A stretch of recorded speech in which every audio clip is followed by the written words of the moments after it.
Ipinasilip na ng Bangko Sentral ng Pilipinas ang bagong itsura ng 500 pesos, 100 pesos at 50 pesos. Tampok dito ang ilang endangered at native species sa Pilipinas, pati na rin ang mga likas na yaman ng ating bansa. Narito po ang aking unang balita. Ito ang Visayan leopard cat na tinatawag ding maral.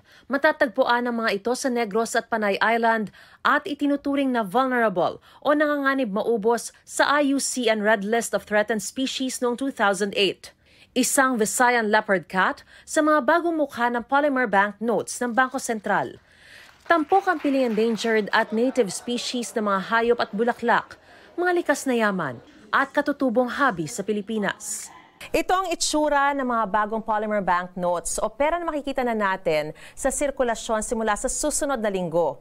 Bukod sa 1,000 piso kung saan tampok ang Philippine Eagle, tampok naman sa 500 peso bill ang Visayan Spotted Deer, Palawan Peacock Pheasant sa 100 piso at Visayan Leopard Cat sa 50 piso.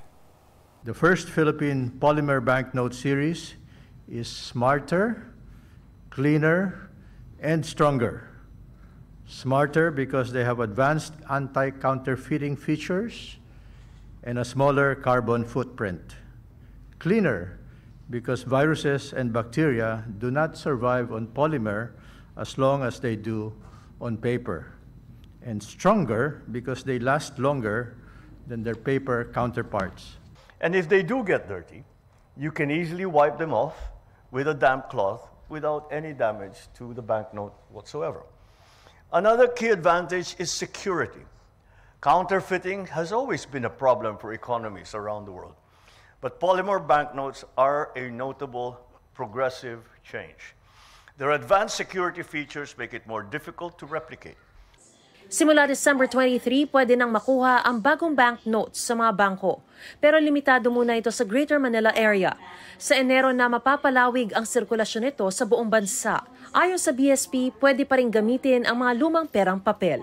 Pwedeng ito, Pep. Bawal plansyahin. Opo, plastic po ito, so talagang masisira po.